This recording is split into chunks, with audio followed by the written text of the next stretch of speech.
You're listening to the Smart Policy Podcast, a production of the University of Tennessee's Institute for Public Service.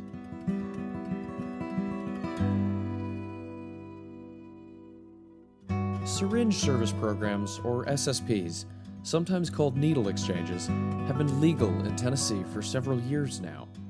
Studies show that people that use SSPs are 5 times more likely to enter long-term recovery. But despite this success rate, only 10 counties in Tennessee are currently listed as having permanent SSPs. Things like stigma, funding, NIMBYism, and more are barriers, of course, but a major reason for this lack of uptake is because of a law requiring that the SSP be at least 2,000 feet from a school or park. It's a radius. So you take it and you drop that pin, and it creates this pretty large circle around it where you could not operate one.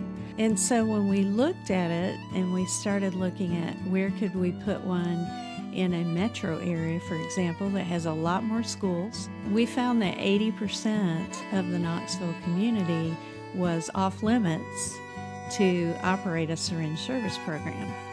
My guest this month is Karen Pershing, Executive Director of Metro Drug Coalition. In the last legislative session, Karen played a significant role in pushing for a bill that reduced that requirement to 1,000 feet for nearly the entire state of Tennessee. That bill was signed by Governor Lee in May and should make opening SSPs in rural areas much easier. In this episode, we discuss the impact of the bill, what happened in the legislature, her behind-the-scenes role, how young people can get more involved in the policymaking process, and much more.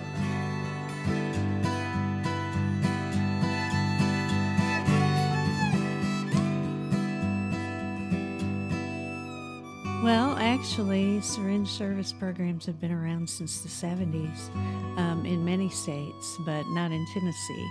So what happened in Indiana was actually there was an HIV outbreak that happened in either 2015 or 16, and it spread rather quickly in that community, and it was among IV drug-using populations. But not everybody who uses IV drugs is necessarily going to be in a relationship with another person who uses IV drugs. So hence the spread of HIV, because it is spread through, of course, it's a blood-borne pathogen, so it's spread through sexual contact as well as, sharing needles and unclean syringes. So it's really important, in order to protect the entire community and population, to recognize when there's an outbreak among a certain portion of the population that it could rapidly spread and not stay within that small population that it may have started with. So Indiana faced this. It was a rural community. They were able to quickly put a bill in place in order to allow syringe service programs to happen in Indiana. So I think that was a good lesson for Tennessee, is that, by not allowing these, we're setting ourselves up for potentially having HIV outbreaks within communities in Tennessee. So it was important at that time to kind of use that opportunity to kind of open the door to have conversations with policymakers and to educate them on the benefits of syringe service programs. All right, so that brings us to 2023. What is Senate Bill 292? What does it do? Well, Senate Bill 292 actually reduced the radius between a park and a school from 2,000-foot radius down to 1,000 feet. When this bill was first passed, it had that 2,000-foot radius requirement in it. That's back in 2017? Yes. And so when we looked at it and we started looking at where could we put one in a metro area, for example, that has a lot more schools and has a lot more parks, we found that 80% of the Knoxville community was off limits to operate a syringe service program.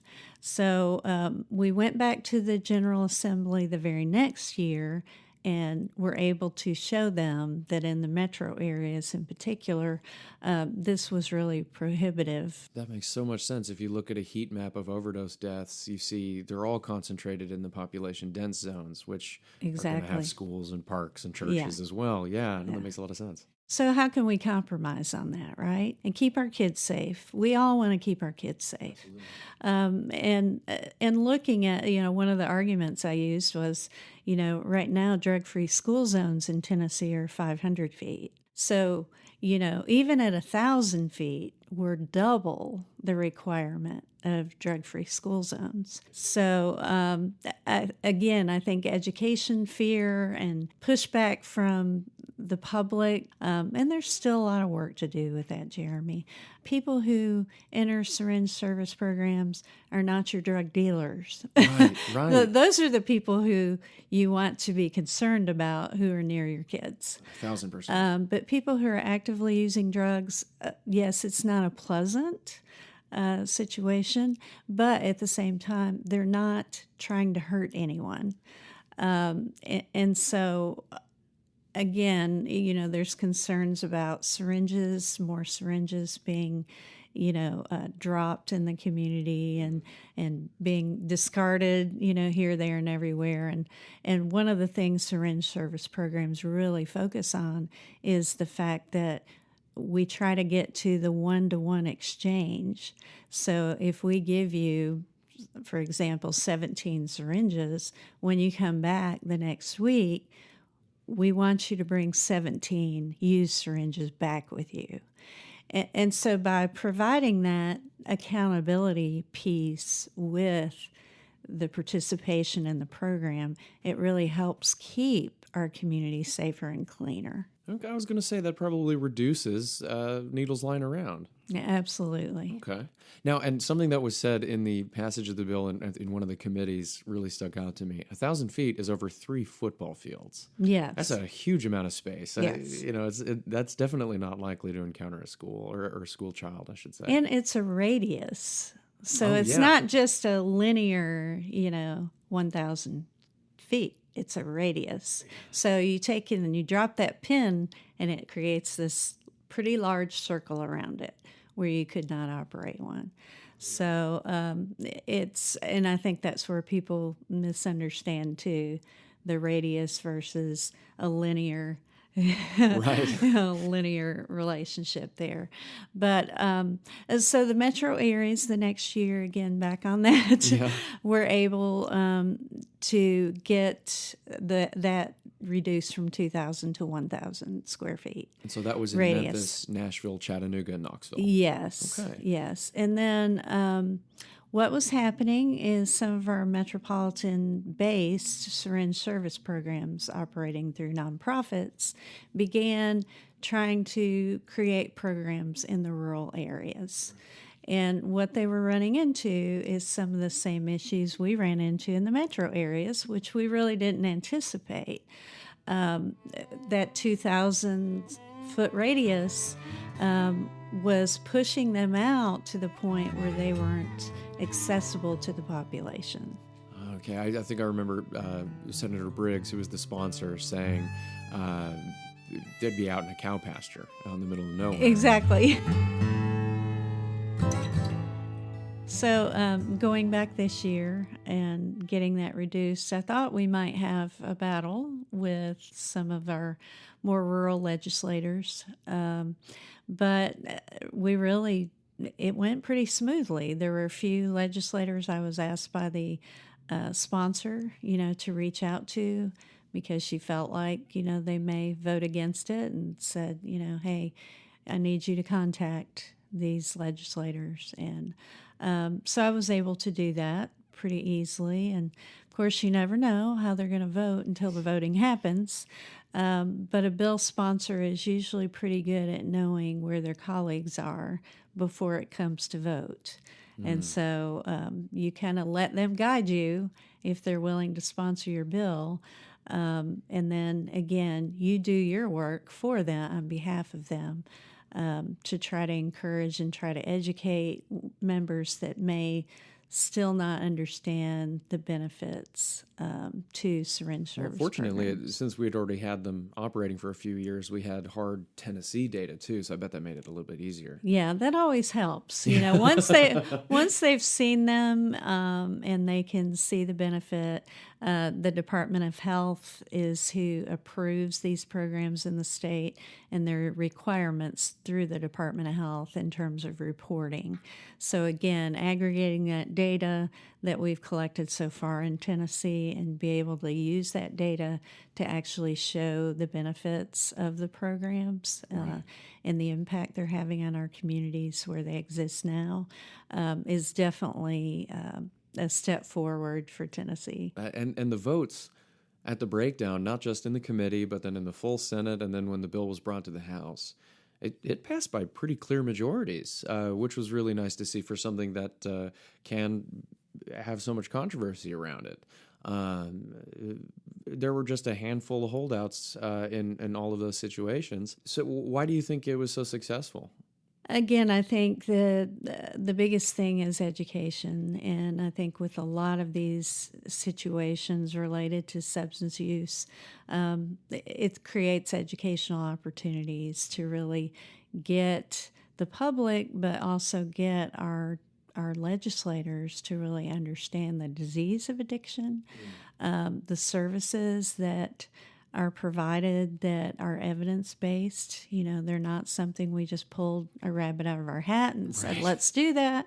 And just seeing that, again, it's all of our problem, and it's affecting all of our communities. And so in order to see a reduction in the problem, we have to be willing to step up and say, and meet people where they are. And I suppose it helps that the bill sponsor is a medical physician. I bet that added some credibility to it. Yes, Senator Briggs, since he's been in the General Assembly, has been a real champion around these issues. As a healthcare provider, he's seen, he's a cardiovascular surgeon, so of course he's seen cases of endocarditis, which are infections around the lining of the heart muscle, where you, in many cases, have to have valve replacement.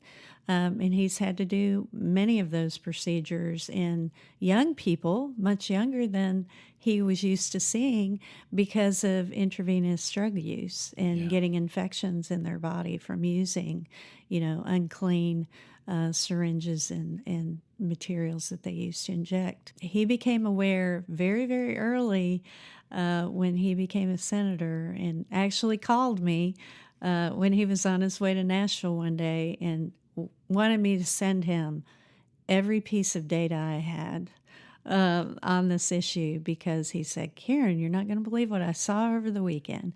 And again, it's that situation, right, where he was still working in the hospital, and that weekend he had several cases where he had to do emergency surgery on a young person because of their IV drug use. And so I'm very grateful for him because he's sponsored several bills, not just this one, that were key bills to help us with this substance use epidemic we're having in Tennessee.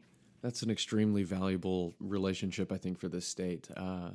I want to talk about that a little bit. You're the executive director of Metro Drug Coalition, a longstanding titan, I think, in this field. I think that's without question. Do you have any advice for young people hoping to get into this policymaking sphere from your side of things? That relationship with a legislator, I'm sure you met them through your work. Yes. For example, it's probably hard not to. There's always some sort of lunch and learn or opportunities to meet these people if you're working in the space. But what is it like forming and maintaining those relationships? Well, it's really been something that I have enjoyed. I really didn't think I would. I think the biggest thing, it is about relationships. It's relationship building. It's not only asking them for things, but also being available when they have questions, being able to present facts, being able to give them research that backs up those facts, because again, the more information they have when they're advocating for something, that they can say, here's a piece of data, or here's a piece of research that shows this will have XYZ type impact if we do something like this in Tennessee. So I really try to make sure I delineate when I'm communicating with them that it's either my opinion based on the work that I do, or it is something that I have some evidence for, and then I'll follow up and send them the evidence so that they have it. Do you have any advice for young people entering the field of prevention, treatment, recovery who are hoping to have an influence on policy? How should they get better involved? Well, I think the biggest thing is to get working in the field at an entry-level position, whatever they can get into, right? But to start there and then look for opportunities once you get within an organization to grow and develop in that area. But also, when you're interviewing for positions like this too, make sure that whoever you're interviewing with understands where the direction you'd like to go in your career. So if you specifically are in the prevention field and want to work on policy issues, being able to say on the front end to whoever's hiring you that, hey, I have a real particular interest in that. If they know that, if I know I have an employee who wants to dig into policy, then I'm going to let them, I'll mentor them. I'll let them help me do some of the research, on a bill. I'll let them go to the Day on the Hill, let them go to meet with legislators so that, again, they get a feel for what it's like to do this type of work and feel like they're part of it. And then eventually, hopefully, they can grow into, doing their own advocacy work and policy work. So that's the most fun part of my job, to be honest with you, is bringing in younger people who are eager to learn and watching them grow and develop while I'm working with them. So, again, just having those conversations on what your desires are and where your passion is extremely important on the front end when you're looking for employment. All right. So speak up about your goals and passions, and exactly. You should be rewarded if you're in a good place. And I imagine MDC is one of the most perfect places to work for that kind of thing. Well, we're not perfect, Jeremy. This work is hard. And that's what people need to understand. Whenever you're working in a field where there's a lot of stigma, where there's a lot of not my kid, right? My kid wouldn't do this, or it's not going to happen to me. People tend to not want to invite you to think, you know what I mean? Because it's what you figure out about people is what we fear the most is what we stay away from the most. And so, you see it, or I've seen it over and over again, and it's like that's a place of fear. And once you can get people past that fearfulness in order to engage with them and educate them, then you can decrease stigma and you can spread positive information, right? Even though it can be a hard subject. And so to be able to show people that recovery is possible and it's happening every day, and there's actually more people in long-term recovery in this country than active users. And so people can get there. Oh, wow. Yeah. That's an amazing statistic. It is. Well, and here's the thing, right? We have younger generations now that are what we call recovering out loud, right? They're not anonymous. They don't care if everybody knows their story. In fact, they feel like by being open and sharing their story, that they can help others who are struggling. And so it's a beautiful thing to kind of see them jumping out there and being willing to share really hard stuff and situations that they've lived through, but also being able to, at the same time, say, and here I wouldn't be where I am now if it wasn't for recovery. And so that gives people hope, right? Yeah. If they recovered and they went through that, well, then I can recover too.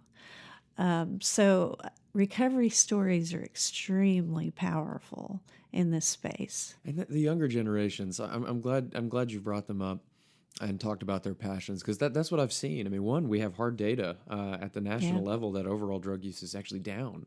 Mm-hmm. There's a lot more, you hear about the sober curious movement and things like that. Of course, vaping's still a problem, but we can talk about that another time.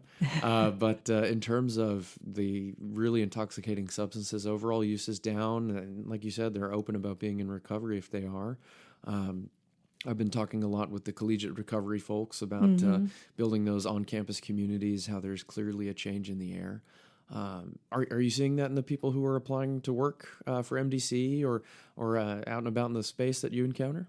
Yeah, I mean, I'm definitely seeing a shift in people's perspective on this, especially, of course, I'm getting older, so younger employees that are coming on board um, have a different perspective than I think my generation did on this issue and kind of understand it a little bit more and are less stigmatic than, say, my generation was. And so it's good to see that because I think, again, there's a movement that even alcohol use is down Yeah. in certain populations. But just pushing back on some of the cultural norms even around alcohol use and that, you can't have a party, you can't have a good time, Right. you can't go to any kind of social event where there's not alcohol and expect to have a good time. Right. And so I think just breaking down some of those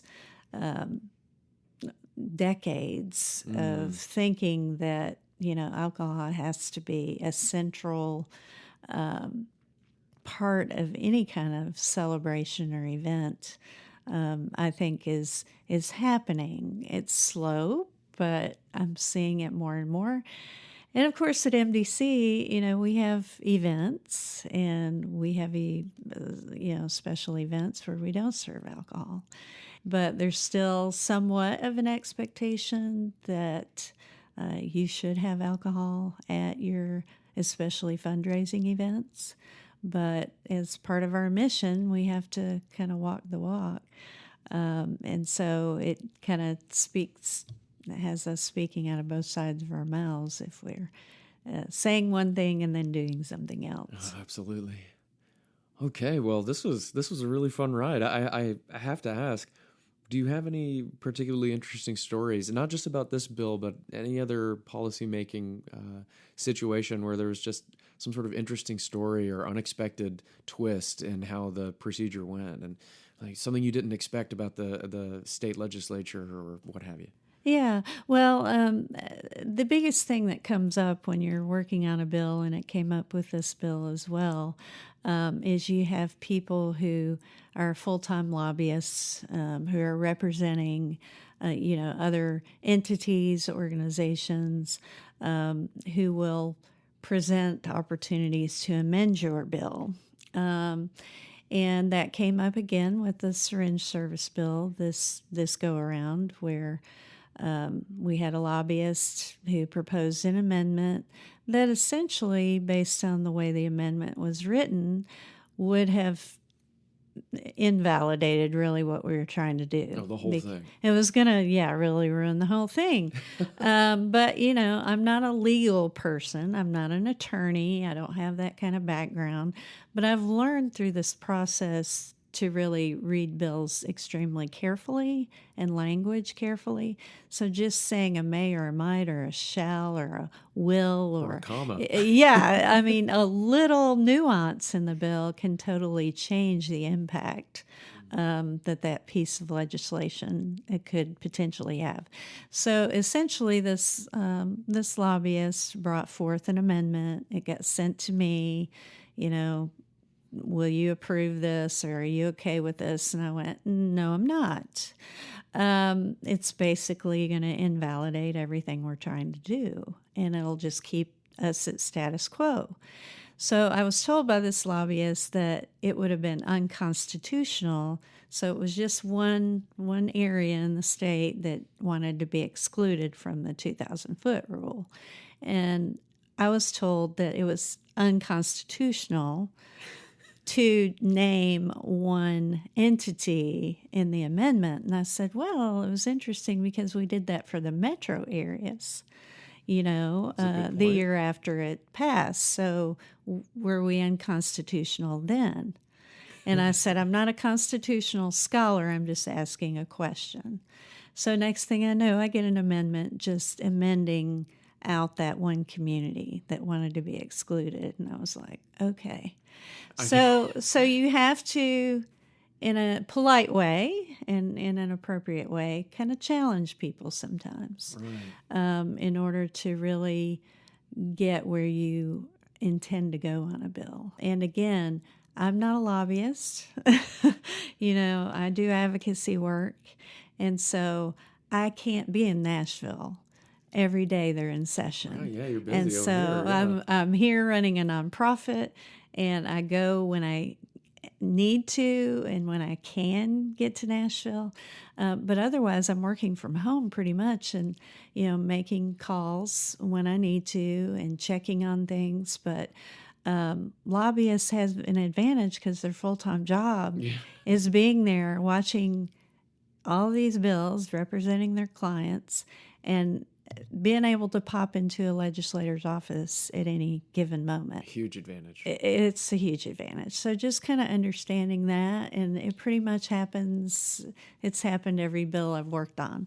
But it's also, passing a bill and making smart policy decisions are really about compromise. And so it's about working with those other stakeholders. When we worked on pain clinic legislation, is there a way we can all compromise and come together but create meaningful change in the state around what we're seeing right now? And so we were able to do that. Was it hard? It was very hard. There were a lot of very tense conversations during the passing of the pain clinic legislation in 2015. But eventually we were able, to all compromise and come together. So that's what's frustrating about looking at the political environment we're in right now, is there tends to be this real disconnect or inability to really look at sometimes what's best, because we're so polarized, Republican, Democrat, here's my stand on this, here's my stand on, and I'm not going to budge, right? And in order to really serve the people that you're representing, you have to be willing to come together on these important issues. And I hope that this country, state, even local politics, will kind of be able to be less polarized and move towards the ability to really work closely together and compromise in order to better create, healthier communities. Because we all want that, right? Yeah. If you can come up with a goal that everybody agrees on, right, regardless of your political affiliation, and say, we all want this. This is our vision. So how can we collectively get there? And I think that's the key going forward to creating lasting change in our state and in our nation. I share that hope very much as well. And I suppose in this space, we couldn't have a better goal than fewer dead Tennesseans. Absolutely. It's a missed opportunity, every person we lose. I completely agree. Because it is a preventable, treatable condition. 100% preventable. Yeah. And I guess my takeaway from what you just said then is a good bill that passes is better than a perfect bill that fails. Absolutely. Gotcha. Yeah. And I agree. I think there's a hunger for people to work together again. I'm with you. I'm not seeing it so much, say, on social media, but when I talk to people face to face, it's there every time. Yeah, I think so too. I think we've created with 24/7 news channels now, plus social media outlets.